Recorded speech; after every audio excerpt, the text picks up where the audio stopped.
하나님의 말씀은 로마서 15장 22절부터 29절까지 말씀입니다.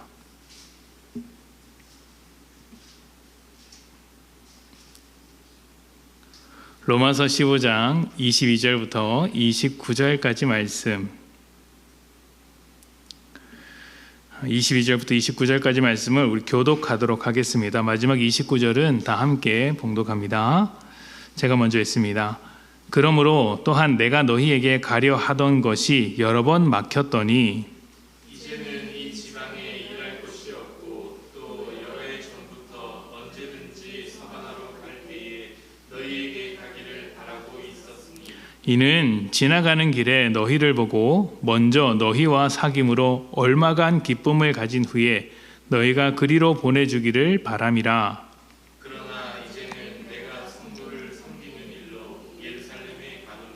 이는 마게도냐와 아가야 사람들이 예루살렘 성도 중 가난한 자들을 위하여 기쁘게 얼마를 연보하였음이라. 저희가 기뻐서 하였거니와 또한 저희는 그들에게 빚진 자니 만일 이방인들이 그들의 영적인 것을 나눠 가졌으면 육적인 것으로 그들을 섬기는 것이 마땅하니라. 그러므로 내가 이 일을 마치고 이 열매를 그들에게 확증한 후에 너희에게 들렀다가 서바나로 가리라. 내가 너희에게 나아갈 때 그리스도의 충만한 복을 가지고 갈 줄을 아노라. 아멘. 어느덧 로마서의 마지막 단락까지 왔습니다. 16장이 있기는 하지만 로마서의 본론, 중요한 주제는 이제 오늘로써 정리가 될 것 같습니다. 그래서 다음 주, 다다음 주 정도가 되면 이제 정말 다 끝나지 않을까 싶습니다. 우리가 읽은 것은 로마서 15장의 이야기인데 먼저 13장과 14장 그리고 15장 전반부에 있었던 이야기들을 한번 다시 떠올리는 시간을 가졌으면 좋겠습니다. 이것이 지금 일관된 흐름 아래서 흘러나오는 이야기이기 때문에 한번 생각해보고 가는 것이 좋겠습니다. 로마서 13장에는 세상 권세자들에게 복종하라는 이야기가 나옵니다. 유대의 교회, 유대인들의 입장에서는 로마의 권력자들, 로마 황제에게 복종하라는 이야기죠. 그런데 유대인 입장에서 로마의 권세자들은 부당한 권력자입니다. 하나님께 세우신 정당한 권력이 아니라 하나님을 대적하는 우상과 같은 자들이죠. 그래서 사실 로마의 권력자들은 복종해야 할 대상이 아니라 저항하고 싸워야 할 대상에 불과합니다. 그런데 바울은 그러한 관점으로 보지 않습니다. 하나님께서는 악한 자를 들어서 선한 일을 하게 하실 수 있는 분이다라고 이야기를 하죠. 그래서 불법적이고 부당한 권력일지라도 그러한 자들을 통해 질서와 치안을 유지하실 수 있기 때문에 얼마든지 하나님의 도구가 될 수 있다. 그러니 너희가 그들의 통치에 복종할 필요가 있다라고 설명을 하고 있습니다. 모든 권력에 그렇게 복종하라는 것은 아닙니다만 어찌되었든 이러한 맥락 안에서 이야기를 하고 있는 것이죠. 비슷한 예로 심판의 도구였던 바벨론의 이야기를 할 수가 있습니다. 이스라엘이 망하게 될 때에 하나님은 바벨론을 도구로 삼아 이스라엘을 망하게 하셨습니다. 그러니까 바벨론은 우상의 나라죠. 그런데 하나님께서 도구로 사용하셨다는 것은 우리가 생각해 볼 만한 내용입니다. 이것은 악을 선으로 바꾸시는 하나님의 지혜라고 할 수 있습니다. 자, 그런데 이제 여기서 우리가 기억해야 하는 것은 그리스도인은 악을 악으로 갚지 않고 선으로 악을 이기는 존재라는 것입니다. 이것이 로마서 12장에 있었던 내용이고 그 12장의 내용이 어떻게 삶으로 드러나는가가 13장으로부터 나온 이야기였죠. 우리는 은혜 위에 삶을 세워가는 자들이기 때문에 그 받은 은혜 때문에 악을 악으로 갚지 않고 오히려 원수를 사랑할 정도로 악한 상황에서도 선을 이렇게 행하는 자들입니다. 그래서 로마의 부당한 권력자들을 저주하기보다 복종하는 것으로 대응하는 것입니다. 지는 것 같지만 하나님의 뜻을 이루어내는 아주 역설적인 일들이죠. 이것이 십자가에서 드러난 하나님의 지혜를 따르는 길이라고 소개하고 있는 것입니다. 자, 이런 맥락 아래서 말씀을 한번 봅시다. 로마서 13장 6절부터 8절입니다. 로마서 13장 6절부터 8절. 너희가 조세를 바치는 것도 이로 말미암음이라. 그들이 하나님의 일꾼이 되어 바로 이 일에 항상 힘쓰느니라. 모든 자에게 줄 것을 주되 조세를 받을 자에게 조세를 바치고 관세를 받을 자에게 관세를 바치고 두려워할 자를 두려워하며 존경할 자를 존경하라. 피차 사랑의 빚 외에는 아무에게든지 아무 빚도 지지 말라. 남을 사랑하는 자는 율법을 다 이루었느니라. 아멘. 자, 여기서 세금 문제가 나옵니다. 좀 뜬금없이 느껴지기도 하지만 이 세금 문제는 유대인과 로마 사이의 큰 갈등, 큰 문제였기 때문에 특별히 이 문제를 꼬집어서 이야기했던 것이죠. 특히 지금 권세자들에게 복종하라고 했기 때문에 가장 복종하지 않았던 문제, 이 세금 문제를 가지고 이야기하고 있는 것입니다. 앞에서 제가 로마 황제, 로마는 우상과 같은 나라였기 때문에 복종할 수 없었다라고 이야기를 드렸습니다. 그래서 로마에게 세금을 낸다는 것은 그 우상과 같은 권력자를 인정하는 것처럼 여겨지기도 했습니다. 다시 말하면 어떻게 받아들여지겠어요? 그 우상 나라를 내가 인정해버리면 하나님에 대해서는 반역자가 되는 거잖아요. 하나님께 대하여 반역하지 않기 위해서 저 우상과 같은 권력자에게 강력하게 저항했고, 그래서 세금을 더더욱 내지 않았던 것입니다. 현실적으로 굉장히 무거운 세금이 부과되기도 했지만 이렇게 그들의 믿음과도 관련이 있었던 것이죠. 이러한 지점을 이제 붙잡아서 바리새인과 제사장들이 예수님을 공격한 일화도 있습니다. 가이사에게 세금을 바치는 것이 옳습니까? 이렇게 질문을 던졌죠. 옳다고 이야기하면 유대인들에게 우상을 섬기는 자로 낙인을 찍힐 것이고, 잘못되었다고 하면 당장 로마에게 고발을 해버리면 예수님의 입장은 난처해지는 것 아닙니까? 이렇게 시험을 할 정도로 세금 문제는 민감한 문제였습니다. 그런데 바울이 뭐라고 하냐면 세금을 그냥 줘버리라고 이야기합니다. 너희에게 부과된 세금이 좀 나쁜 세금이고 또 그 세금이 과중하다 할지라도 그냥 주라는 것이죠. 이것이 악을 악으로 갚지 않는 것이라고 하는 것입니다. 상대방에게 정죄의 빌미를 주지 마라. 언제든지 어느 상황에든지 너희는 옳은 것을 행하라. 정당하게 행하라. 선을 이루어라 하는 것이죠. 이것은 우리의 자유를 어떻게 사용하는가와 밀접한 관련이 있습니다. 우리는 세상의 논리대로 살아가는 사람이 아니라 은혜 위에 삶을 만들어가는 사람이기 때문에 그 삶이 어떠한 태도를 가져야 하는지 너희가 가지고 있는 자유를 가지고 판단하라, 분별하라 이렇게 이야기하고 있는 거예요. 그래서 여러 가지 사안에 대해서 이렇게 하는 것이다라고 소개하고 있는 것이죠. 그래서 이 이야기 끝에 8절에서 뭐라고 이야기하냐면 여기서 사랑의 빚 외에는 빚지지 말라라고 이야기를 합니다. 세금을 내지 않으면 빚이 되죠. 그러니까 그런 빚을 지지 말고 사랑의 빚만 지라고 하는 것입니다. 빚은 우리의 삶을 얽매이는 것이에요. 한번 빚지면 힘들어집니다. 삶이 무거워지죠. 그리고 그것을 갚을 때까지 이제 자유로울 수 없습니다. 그런 이제 그 빚을 세금과 같은 것에 지지 말고 사랑에게 지라고 이야기를 하는 겁니다. 사랑의 빚진 자가 되라. 그러니까 세금 가지고 다투는 것에 인생을 낭비하지 말고 어떻게 사랑하면서 살 것인가, 어떻게 하나님의 뜻을 이루면서 살 것인가를 두고 살아가라는 것이죠. 사랑에 얽매인 자들의 삶이 어떻게 나오느냐? 우리가 14장부터 15장에 나왔습니다. 강한 자와 약한 자에 대한 이야기가 나왔었죠. 그러니까 이때 음식을 가지고 이야기를 했지만 결론은 강한 자는 자신의 강함을 양보하고 약한 자를 배려하는 태도로 살아가야 한다라고 이야기했습니다. 그러니까 내가 충분히 할 수 있고 자유도 있고 또 그렇게 하는 것이 나쁜 것도 아니고 오히려 좋은 것이지만 약한 자를 위해 내가 할 수 있는 것을 하지 않는 겸손을 보여주는 것이죠. 이것을 우리의 자유를 자유롭게 사용하지 않는 것으로 사용한다라고 말씀을 드렸습니다. 좀 더 직설적으로 말씀드리면 노예처럼 사용하는 겁니다. 나는 자유로우나 노예처럼 사는 것이죠.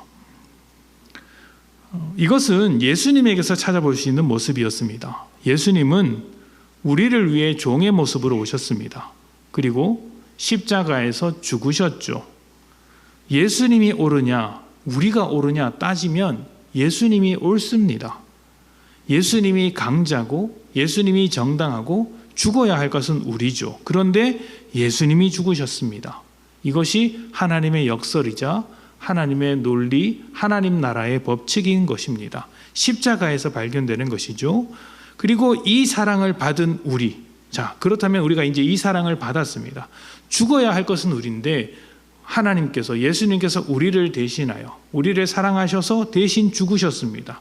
그 사랑을 받은 우리의 심정이 어떤 심정이 있겠습니까? 빚진 자처럼 사는 거예요. 여러분, 다른 집에 초대를 받아서 정말 좋은 대접을 받아본 적이 있습니까? 누군가가 이제 친해지자고 초대를 해서 그 집에 갔더니 정말 정성껏 준비했고 그 집 안에 있는 내내 따뜻한 마음을 받았고 기분 좋게 대접을 받았다고 한다면 여러분 어떤 마음이 드십니까? 그 집 문 밖에 나가면서 나도 대접을 해야겠다라는 마음이 들지 않습니까? 나도 그 사람에게 대접을 하고 싶다라는 생각이 들 것입니다. 이게 빚진 마음이에요. 예수님의 사랑을 받은 우리가 사랑의 빚진 자가 되어 받은 사랑을 누구에게 주어야 합니까? 하나님께 돌려드리고 싶지만 동시에 아직 그 사랑을 받지 못한 자들에게도 나누어 주는 것이죠. 이것이 하나님을 사랑하고 이웃을 사랑하라는 성경 말씀의 핵심이기도 합니다. 세상은 이렇지 않습니다. 세상은 약육강식입니다. 강한 자가 약한 자를 잡아먹습니다. 이를 잘 보여주는 철학자 이야기가 만인에 대한 투쟁이라고 말씀을 드렸죠. 그 투쟁이 일어나는 세상입니다. 그러나 우리는 어떤 사람들입니까? 이 세대를 본받지 말고 마음을 새롭게 하여 변화를 받아 하나님의 선하시고 기뻐하시고 온전하신 뜻이 무엇인지 분별하는 사람들입니다.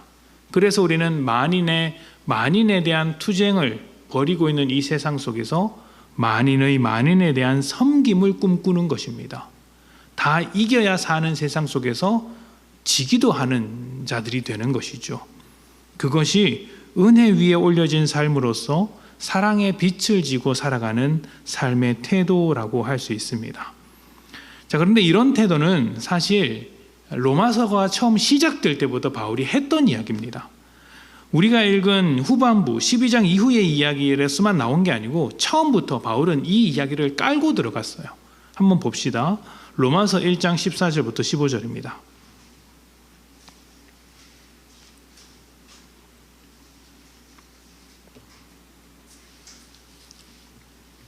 같이 읽어볼까요? 14절부터 15절 시작. 헬라인이나 야만인이나 지혜 있는 자나 어리석은 자에게 다 내가 빚진 자라. 그러므로 나는 할 수 있는 대로 로마에 있는 너희에게도 복음 전하기를. 아멘. 14절을 보면 로마서를 기록하면서 서두에 자신이 빚진 자라고 못을 받고 있습니다. 자, 나는 빚진 자다. 왜 빚진 자가 되었죠? 그 누구보다 주님의 사랑을 크게 받았기 때문입니다.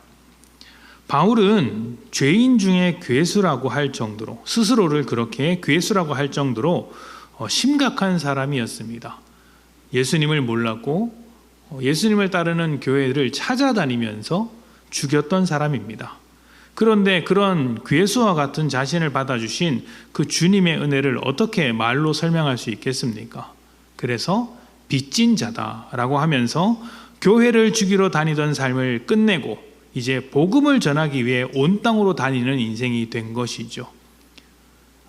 그리고 똑같은 원리로서 이제 로마 교회를 사랑의 빚진 자로 초대하고 있는 것입니다.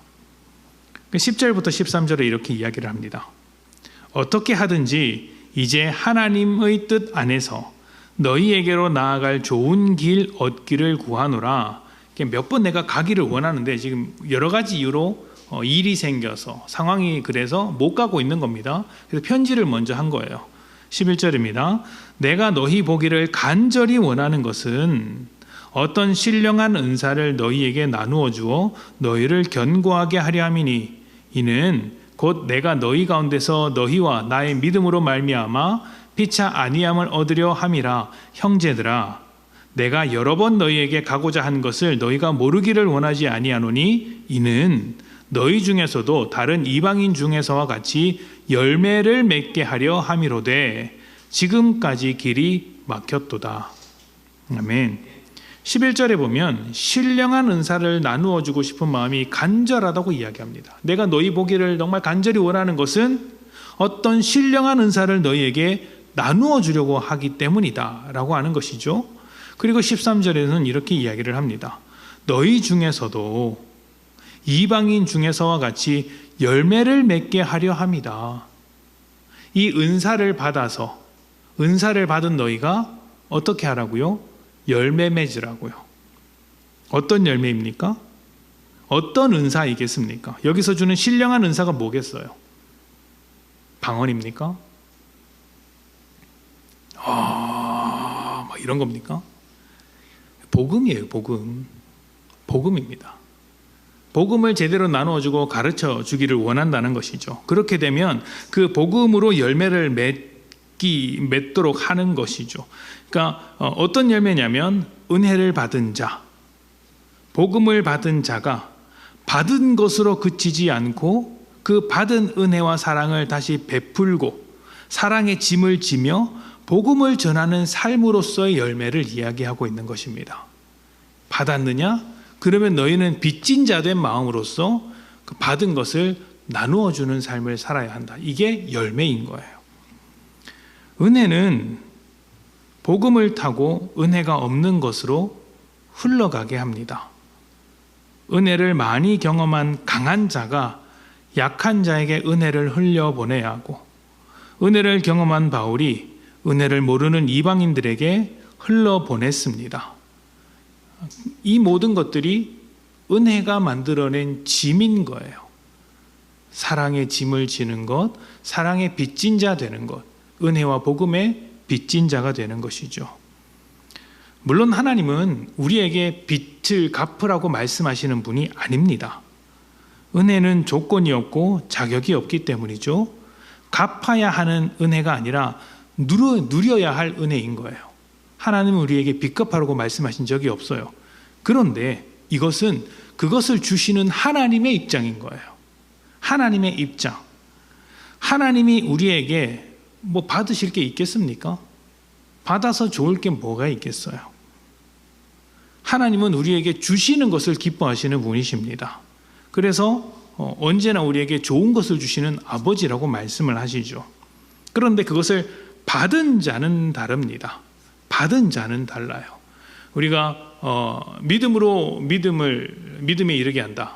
하나님의 의로움에 대해서 설명을 할 때 이런 이야기를 드렸습니다. 이게 관계적인 언어라서 하나님께서 하나님의 역할을 다하는 것이 하나님의 의로움이라면 우리의 의로움은 그 은혜를 받은 우리가 우리의 역할을 다하는 것이 우리의 의로움이라고 이야기를 했습니다. 그렇죠? 그래서 우리는 하나님께서 우리에게 최선을 다하셨을 때 우리 입장에서 우리가 최선을 다하고자 하는 반응이 나와야 되는 것입니다. 이것이 우리의 입장인 거예요. 그러니까 받은 자는 앞에서 말했듯이 대접을 받은 사람과 같은 마음이 될 수밖에 없습니다.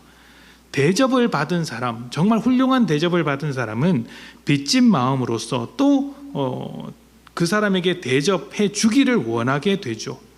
하나님의 은혜를 받은 자라면 그 은혜가 얼마나 놀랍고 좋은 것인지를 아는 사람이라면 자기만 누릴 것이 아니라 함께 누리기를 원한다는 것입니다. 바울이 이스라엘 민족, 자기 민족을 향해서 그런 마음을 가졌죠. 내가 내 민족 동포를 생각할 때마다 눈물이 앞을 가린다고 했습니다. 나는 구원을 받았는데 저 민족은 구원을 받지 못했으니 내가 끊어질지라도 저 민족들이 구원을 받았으면 좋겠다. 내가 복음을 전하겠다. 목숨을 걸고 나아가겠다. 말하는 것이 바로 이 빚진 자 된 마음이에요. 그래서 이 빚진 마음을 갚기 위해서, 해소하기 위해서 복음을 전하고 사랑을 실천하는 것입니다. 이것은 복음을 받은 자가 삶으로 맺어야 할 열매입니다. 정확하게는 삶으로 맺는 열매입니다. 맺어야 하는 열매가 아니라 맺는 열매라고 강조드린 것을 기억하십시오. 어떤 의미냐면 강제성이 있는 것은 아니라는 겁니다. 이것을 해야 하기 때문에 하나님께서 은혜를 주신 것이 아니라 은혜를 받은 자가 자연스럽게 할 수 있는 고백이라는 거예요. 하나님의 은혜에 감격해서 스스로 자유롭게 하나님의 뜻대로 하고자 결정하게 된다는 것입니다. 바울이 그렇게 했다는 거예요. 자, 그리고 이러한 이제 흐름을 기억하고 이제 본문으로 넘어와 봅시다. 로마서 15장 22절부터 29절까지 제가 봉독합니다. 그러므로 또한 내가 너희에게 가려 하던 것이 여러 번 막혔더니 이제는 이 지방에 일할 곳이 없고 또 여러 해 전부터 언제든지 서반하러 갈 때에 너희에게 가기를 바라고 있었으니 이는 지나가는 길에 너희를 보고 먼저 너희와 사귐으로 얼마간 기쁨을 가진 후에 너희가 그리로 보내주기를 바람이라. 그러나 이제는 내가 성도를 섬기는 일로 예루살렘에 가노니 이는 마게도냐와 아가야 사람들이 예루살렘 성도 중 가난한 자들을 위하여 기쁘게 얼마를 연보하였음이라. 저희가 기뻐서 하였거니와 또한 저희는 그들에게 빚진 자니 만일 이방인들이 그들의 영적인 것을 나눠 가졌으면 육적인 것으로 그들을 섬기는 것이 마땅하니라. 그러므로 내가 이 일을 마치고 이 열매를 그들에게 확증한 후에 너희에게 들렀다가 서반하러 가리라. 내가 너희에게 나아갈 때에 그리스도의 충만한 복을 가지고 갈 줄을 아노라. 아멘. 로마서의 마지막 부분입니다. 이게 바울이 정말 하고 싶었던 이야기예요.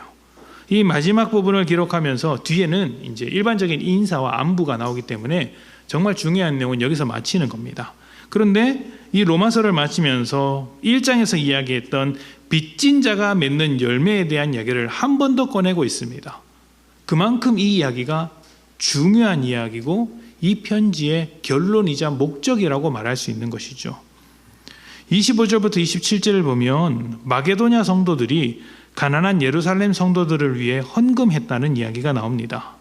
이때 바울이 뭐라고 하냐면 예루살렘으로부터 영적인 것을 받았기 때문에 빚진 자 된 마음이 되어서 육적인 것으로 섬긴다라고 이야기를 합니다.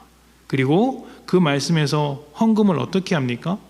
자발적으로 기쁜 마음으로 한다고 합니다. 저희가 기뻐서 하였거니와. 그러니까 복음을 받은 이방 성도들이 자신들이 헌금을 모아서 그 복음을 받았던 그 빚된 마음, 사랑의 빚진 자 된 마음을 갚아주었다는 것이죠. 그리고 22절부터 24절입니다. 가려던 것이 여러 번 막혔습니다. 1장에서도 그런 이야기가 나왔죠. 내가 너희에게 가려고 했는데 여러 번 막혔다. 근데 가서 간절하게 하고 싶은 말이 있었다 이야기하지 않습니까? 무슨 간절함을 가지고 있었습니까? 1장 13절에 이렇게 이야기를 하죠. 형제들아 내가 여러 번 너희에게 가고자 한 것을 너희가 모르기를 원하지 아니하노니 이는 너희 중에서도 다른 이방인 중에서와 같이 열매를 맺게 하려 함이로되 지금까지 길이 막혔다. 이방인들이 했던 것처럼 너희도 열매를 맺도록 하기 위해서 내가 가려고 했다. 그래서 복음을 전했다. 이런 이야기 아닙니까? 그러니까 신령한 은사인 복음을 나누어 주어서 이방인들이 지금 헌금을 모아서 예루살렘 성도들에게 줬던 것처럼 너희도 그러한 열매를 맺는 어떤 모습을 보기 위해서 그런 열매를 맺도록 하기 위해서 내가 너에게 간절히 가고자 한다 이야기하고 있는 것이죠. 로마 교회도 받은 은혜가 있으니 그 받은 은혜를 빚진 자 된 심정으로 갚자라는 것이죠. 그 갚는 길이 무엇입니까? 복음을 전하는 선교 사역에 동참하라는 것입니다. 우리는 모두 하나님의 은혜를 받은 자들입니다.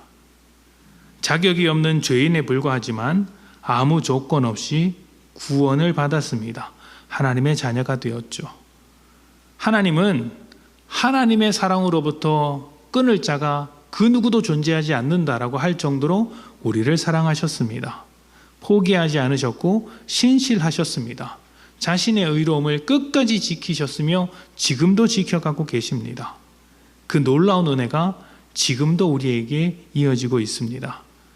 그래서 그러한 하나님의 은혜 앞에서, 사랑 앞에서 우리는 감사할 수밖에 없습니다.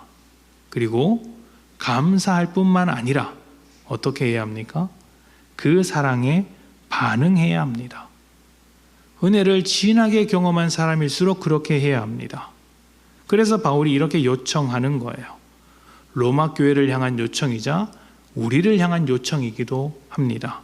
말씀을 봅시다. 30절부터 33절. 바울의 강력한 요청입니다. 형제들아, 내가 우리 주 예수 그리스도와 성령의 사랑으로 말미암아 너희를 권하노니 너희 기도에 나와 힘을 같이하여 나를 위하여 하나님께 빌어 나로 유대에서 순종하지 아니하는 자들로부터 건짐을 받게 하고 또 예루살렘에 대하여 내가 섬기는 일을 성도들이 받을 만하게 하고 나로 하나님의 뜻을 따라 기쁨으로 너희에게 나아가 너희와 함께 편히 쉬게 하라. 평강의 하나님께서 너희 모든 사람과 함께 계실지어다. 아멘. 바울이 이야기합니다. 내가 너희를 권한다. 첫 번째 무엇을 권합니까? 너희 기도에 나와 힘을 같이 하자고 권하고 있습니다. 힘을 같이 한다는 것은 지금 바울이 하고 있는 사역에 동참하자고 이야기하는 것이죠. 내가 이렇게 복음을 전하고 있으며 예루살렘에 갔다가 서반으로 넘어갈 거야. 그때 내가 너희의 도움을 받고 싶어. 선교사에게 동참하자. 은혜를 받은 자라면 사랑의 빚진 자이기 때문에 이 사역에 동참하는 것이 옳은 것 아니겠어? 나를 도와다오. 이방인들도 받은 것을 갚기 위해 물질을 이렇게 드리는데 너희는 어떻게 하겠니? 라고 묻는 것입니다. 도전하는 것이죠. 그 다음에는 뭐라고 이야기합니까? 하나님께 빌라고 이야기합니다. 기도를 요청하는 것이죠. 어떤 기도 제목일까요? 예루살렘에 지금 바울이 예루살렘으로 헌금을 들고 가는데 그 예루살렘에 있는 유대인들이 바울에 대한 소문을 이미 들었습니다. 민족의 배반자요, 하나님의 배반자, 율법의 배반자라는 이야기를 들었습니다. 들어가면 자칫 죽을 수도 있는 상황이에요. 자신을 위해서, 자신의 목숨을 구걸하면서 기도하는 게 아닙니다. 자신이 지고 있는 이 짐, 빚진 자 되어서 감당하고 있는 이 사역이 잘 되기를 바라는 마음에 기도를 요청하고 있는 거예요. 어려움을 당하지 않고 헌금을 잘 전달할 수 있도록 하는 것입니다. 그리고 그 뒤에 또 재밌는 표현이 하나 나오는데 성도들이, 그러니까 예루살렘에 대하여 내가 섬기는 일을 성도들이 받을 만하게 하고 이렇게 되어 있습니다. 이게 왜 그렇겠어요? 이방인들이 헌금을 모아서 줬단 말이에요. 유대인들은 이방인에 대해서 일단 부정적인 생각을 가지고 있습니다. 우상을 섬기는 자들이라고 생각하고 있으니까요. 그런데 그렇게 복음을 전했더니 그들도 하나님을 섬기더라. 너희가 이 예루살렘에서 어렵게 살고 있지만 너희가 가지고 있는 이 복음이 세상을 이렇게 변화시키고 있다. 그래서 헌금이 왔다라는 것이죠. 그런 이 헌금을 받으라. 무엇으로 받는 것입니까? 본인들이 전한 복음의 열매로서 받는 거예요. 그래서 받을 만하게 하고 그들의 마음이 열려서 열매를 확인하라는 것이죠. 그리고 이 모든 것들을 위해서 기도해달라고, 또 돌아와서 선교사역을 잘 감당할 수 있도록 기도를 요청하고 있는 것입니다. 그리고 이 요청은 사실 우리에게도 똑같이 해당되는 요청이라 할 수 있습니다. 복음을 전하는 일에 대하여 사랑의 빚진 자, 복음의 빚진 자로서 동참하자. 물질을 사용하는 일에 있어서, 헌금해야 하는 일에 있어서 우리는 복음의 빚진 자이니 기쁨으로 헌금을 하자, 기쁨으로 섬기자, 돕자, 이렇게 이야기하는 것이죠. 여러분은 은혜를 받은 자들입니다. 스스로 사랑의 빚진 자라는 생각을 가지고 계십니까? 가지고 계시다면 이 빚, 이 책임, 이 부르심 앞에서 어떻게 반응하시겠습니까? 놀라운 것은, 제가 성경을 볼 때마다 놀라운 것은 이거 안 해도 벌 주겠다는 이야기가 없어요. 이거 안 해도 구원을 취소하겠다는 말이 없습니다. 대신 그렇게 해야 하지 않겠니? 그렇게 하는 것이 더 옳은 방향이다. 그것이 하나님이 원하시는 것이다 라는 말만 할 뿐이에요. 왜 그렇습니까? 우리가 결단하고 우리가 스스로 해야 하는 일이기 때문입니다. 받은 은혜를 사랑으로 흘려보내야 합니다. 복음을 전하는 일로 흘려보내야 합니다. 섬김으로 흘려보내야 합니다. 물질을 나누는 것으로 흘려보내야 하고 기도함으로써 흘려보내야 합니다. 그렇게 흘려보낼 때 우리가 흘려보낸 그 복음과 은혜와 사랑이 또 다른 열매를 맺혀서 하나님 나라가 점점 더 커지는데 역할을 감당하게 될 것입니다. 여러분이 빚진 자 된 마음으로 살아가기를 소망합니다. 그리고 이 빚을 감당하는 모든 사람들에게 하나님의 평강과 축복이 넘치기를 소망합니다. 우리 함께 기도하겠습니다.